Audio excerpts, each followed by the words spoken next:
Hi! In this video I'm going to discuss how to build your own voice controlled hammer using AI and Raspberry Pi. And by the end of it, hopefully you'll have something cool like this. So you can like chop chop chop. Ready for combat.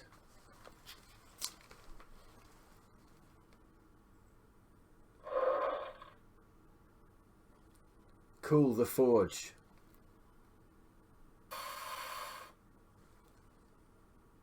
Toothbreaker, ignite.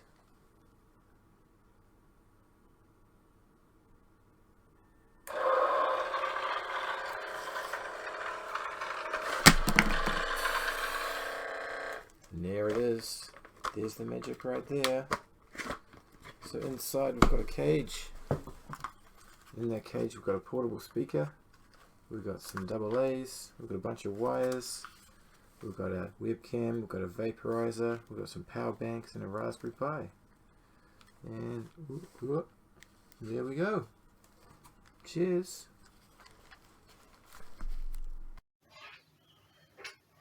Toothbreaker, ignite.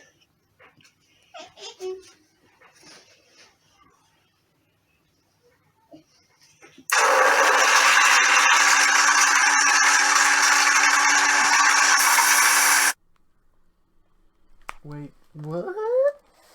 So, I got smoke working in the little cage thing as you saw in the last video, but when I put the cage into the head of the hammer, the smoke doesn't really come out, so that's going to require a bit of a redesign and maybe a version 2. Anywho. Okay, so I had an idea one day where I needed a hammer, and I thought, if I need to make it magical, making it voice control would be sweet. So I wrote a bunch of ideas down on paper, then I realized I didn't really know what I'm doing. But it's just a prototype, so we'll just go through it and see what I learnt, and maybe you can learn something too.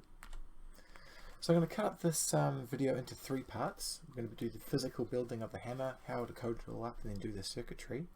And there's heaps of links in the description, and including which is a link to the code I've written, so you can go and have a look at that, copy paste it, and get it going for yourself. And if you're just looking at this video going, what's going on? Hopefully some of the links in the description will help you understand. So to start with, we've got some balsa wood and got a hot glue gun, cut out some little shapes and stuck them together so there's like a little tray. I repeated that 4 times and then bam, I've got myself a little cylinder cube shaped thing which essentially makes up the head of the hammer. Once I did that, I got some bamboo and I strapped it together with some tape, and on the inside of those 4 bits of bamboo I put a bit of rope, so we can tie that to the head of the hammer later on. Bam! Glued it into the hammer with some balsa wood on the side there just to keep it all stuck together. Plenty of hot glue in there. And you can see the little rope up there sticking onto the thing. And then I started getting some EVA foam, which you can get from like cosplay supply stores or like foam places, and hot glued it all over the hammer. You can see I've started to do the handle there. And I've got some rope to wrap it around the handle to make it look sweet, like this. Then I got a drill and drilled a little hole in the edge of the top of the hammer where I put a little magnet in there to keep the door shut, because on inside of the hammer that's where essentially where all the magic's going to happen. We'll get to that a bit later. More EVA foam around the base of the hammer there and the top and the things. Then I built a cage out of balsa wood, and essentially, as you'll see in a minute, that's going to slide into the head of the hammer, which will house all our circuitry and coding and business. And then bam, we've pretty much got ourselves a hammer. So that's the sort of basic physical construction. After that, I wanted to make a bit of designs and stuff on the outside of the hammer, as you can see here. So I drew that out on paper as sort of a 1-to-1 scale. There's a story in the description if you care about that. And there's another piece. And then I got a drill and drilled some holes in the top of the hammer. And you see on the left hand side there's a little piece of EVA foam. I cut that out and stuck it onto the top so it's raised up on the side there.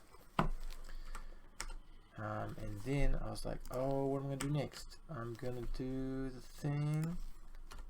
Bam! So on the inside there I got some LEDs, and I got some fire effect ones from the internet, and you can see through the holes I've drilled through, you can see that coming through. Then it's time to add some detail.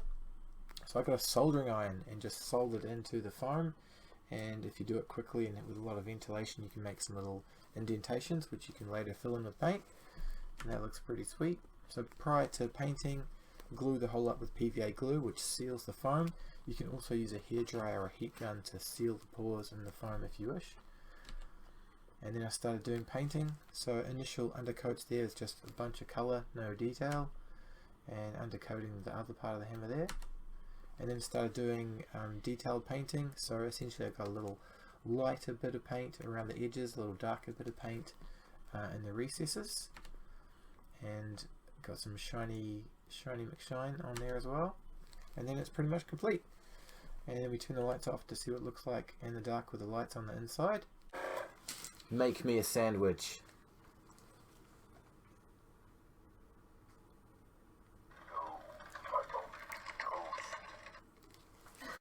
Make me a sandwich.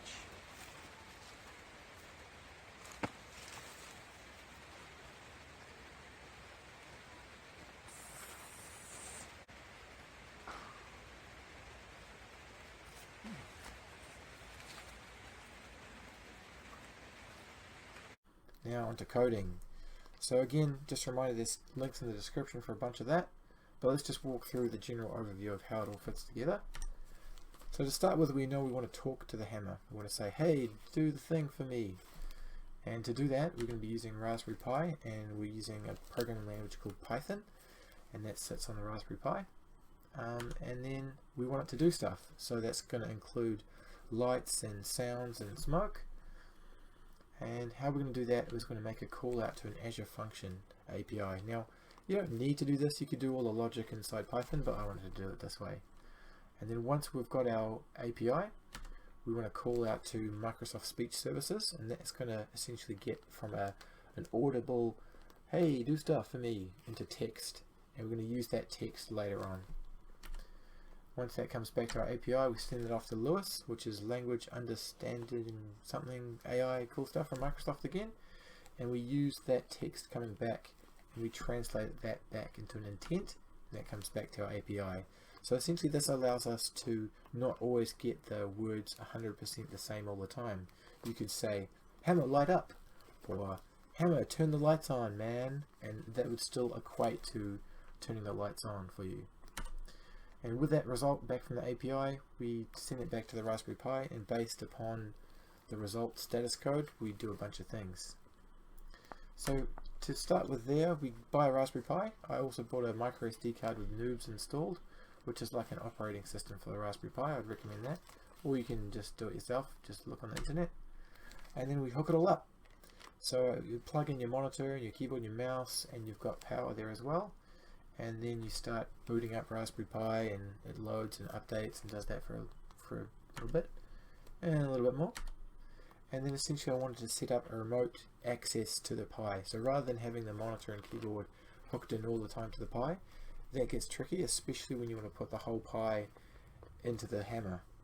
So there's links in the description of maybe about 10 points where you run some different commands, install some junk, and then you can access the Raspberry Pi from your other computer, which hopefully you've got. Then there's going to be a bunch of code, so I'm going to flip over to another video and do that now. Coding the codes, walking through that code.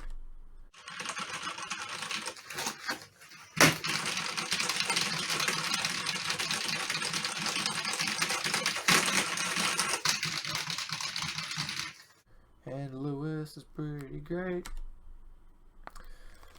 So hopefully after all of that, we've got some status codes coming back, and you can see there I've hooked the Pi up and it's pretty great. Next we're using a tool called Postman to essentially send requests, and that's coming back as we expect. And then it's time to wire it all up. So I drew a bit of a plan and did a bunch of digging on the internet. I wasn't sure how to do a bunch of that circuitry, so I did some research.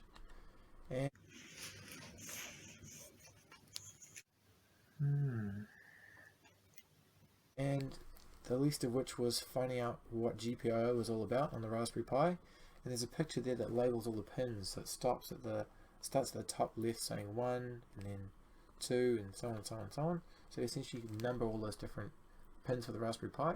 You can plug wires into them. I went to some website and calculated what resistors and electrical junk we needed, and then started wiring it up. So here you can see I've got a wire, I've got a little LED there, and a resistor, and joining those two I used a little soldering iron. It was like pss, pss, pss, pss, which was cool, and then used some heat shrink to seal those connections up. And then we've got the LEDs. So at this point there, I've got the Raspberry Pi and the GPIO all hooked up, and I typed some stuff on the codes, and I'm like, yeah, you need to light up. Bam! And it did, which I was super stoked about because that was pretty nerve-wracking up until that point. But essentially now I can manipulate real space with my code, which was pretty empowering. So next I realized that I couldn't do what I was planning to do, and I needed to get a bunch of other little bits. The one pictured here is an optocoupler, which essentially allows you to make a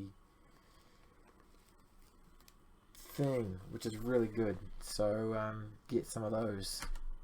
And then here's a bunch of circuitry and stuff where I've got my fire LEDs over there hooked up to a bunch of AA's, and then I've got the Pi hooked up to the other LEDs, and I chucked it into the hammer and it worked, which was pretty great.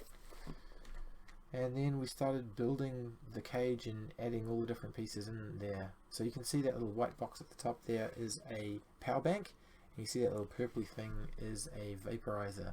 That little blue thing there is a portable speaker.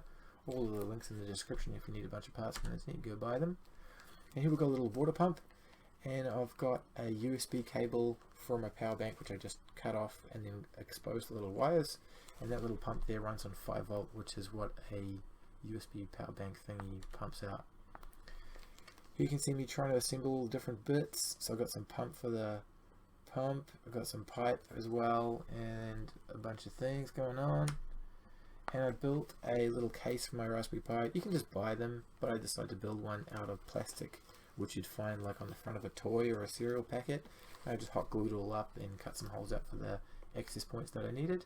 This was so that when I do the smoke, it doesn't junk up the Raspberry Pi with smoke. Here you can see I'm trying to compress all the different stuff down into the cage, and it was a struggle to get everything in. So I start to sort of remove different pieces that I don't need. And I'm like, oh, I need another little microchip thing, which is an L293D. There's links in the description from another YouTube guy who knows a bunch of that, explaining how that works. But essentially this allows you to turn a motor both directions. I needed this for the linear actuator, which pushes down to trigger the smoke. And here you can see essentially the final part of the cage all plugged in together.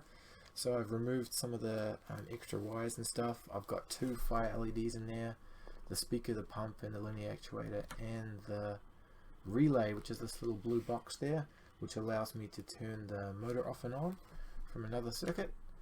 And there's the side view there. You can see those 2 black things are USB power banks, which I use to power the pump and the Raspberry Pi. There's a top view there. You can see stuff, which is pretty good. And that little purple thing there is the vaporizer. And to the left of the vaporizer is a USB microphone with the housing all just pulled apart, so I could use a microphone via USB instead of the other way to do it, which I'm hoping was easier. And then bam, you pretty much built yourself a hammer. Check out the links in the description. Hopefully that made some sense, and have a good one. Bye.